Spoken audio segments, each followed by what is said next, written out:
Buenas tardes, noches o días. Yo soy Sergio Tadeo López Silva y este es mi tercer video para el curso de Estadística 1 en el Colegio de Ciencias y Humanidades Azcapotzalco. Como podrán ver, otra vez puse los ejercicios en foto al principio de este video porque esta cámara no logra ver bien los resultados y se ve borroso, entonces no se ve, no se entiende, entonces los puse así. Entonces ahora voy a responder unas preguntas para enriquecer este tema. La pregunta número 1 sería: ¿qué diferencia hay entre las representaciones gráficas? Ok, la histograma en sus diferencias es que es una representación gráfica de una variable en forma de barras, donde la superficie de cada barra es proporcional a la frecuencia de los valores representados.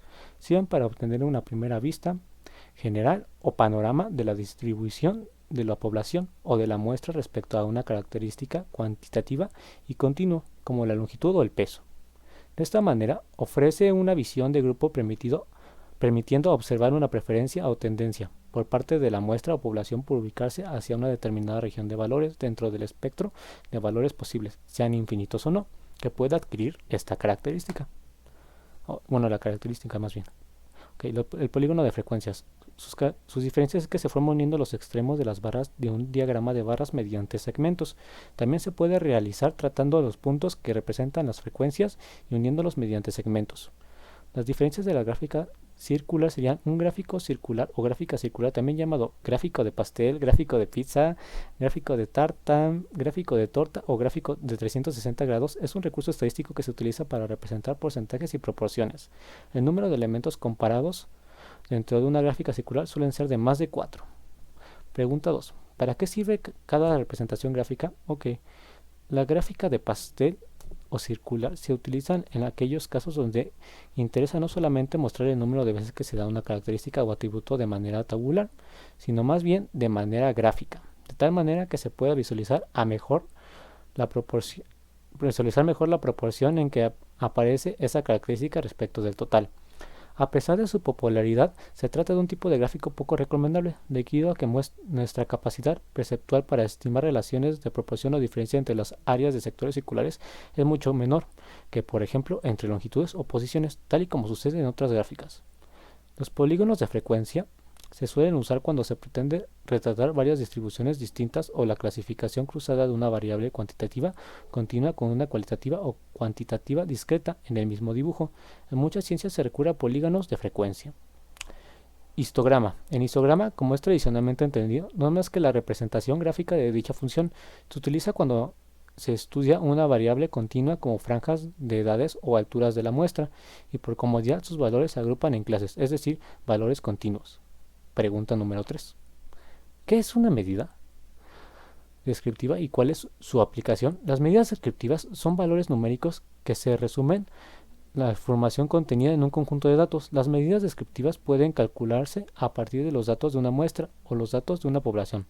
El utilizar una serie de medidas descriptivas que ayuden a resumir el comportamiento de los datos bajo estudio, así se puede obtener un conocimiento más preciso de los datos que el que se obtiene a partir de las tablas y gráficas. Pregunta número 4. ¿Qué es una medida de tendencia central y para qué se aplican? Las medidas de tendencia central son medidas estadísticas que pretenden resumir en un solo valor a un conjunto de valores. Representan un centro en torno al cual se encuentran ubicados el conjunto de los datos. Las medidas de tendencia central más utilizadas son media, mediana y moda. Pregunta número 5. ¿Qué es la media? La media, también conocida como promedio, es el valor que se obtiene al dividir la suma de un conglomerado de números entre la cantidad de ellos. Algunas características de la media son que considera todas las puntuaciones, el numerador de la fórmula es la cantidad de valores y que cuando hay puntuaciones extremas no tiene una representación exacta de la muestra. Pregunta número 6. ¿Qué es la moda? La moda es el valor que aparece más dentro de un conglomerado. En un grupo puede haber dos modas y se conoce como bimodal, y más de dos modas o multimodal. Cuando se repiten más de dos valores se llama amodal. Cuando es un conglomerado no se repiten los valores. Por último, se le conoce como moda adyacente cuando dos valores continuos tienen la misma cantidad de repeticiones. En este caso se saca el promedio de ambos. Las principales características de la moda son que es una muestra muy clara, las operaciones para determinar resultados son muy fáciles de elaborar y que los valores que se representan pueden ser cualitativos y cuantitativos. Pregunta número 7. ¿Qué es la mediana? La mediana es un valor que se encuentra a la mitad de los otros valores, es decir, que al ordenar los números de menor a mayor, este se encuentra justamente en medio entre los que están por arriba.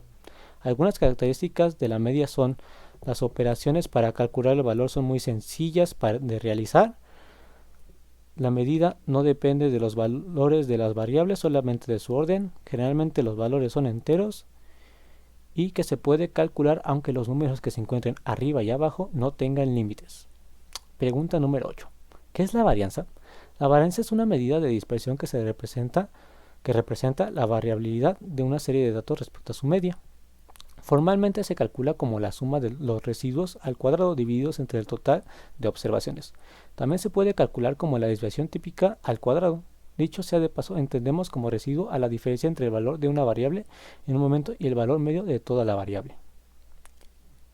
Ya que, aunque se trata de una medida sencilla, puede aportar mucha información sobre una variable en concreto. Pregunta número 9. ¿Qué es la desviación estándar? La desviación estándar es la medida de dispersión más común que indica qué tan dispersos están los datos con respecto a la media.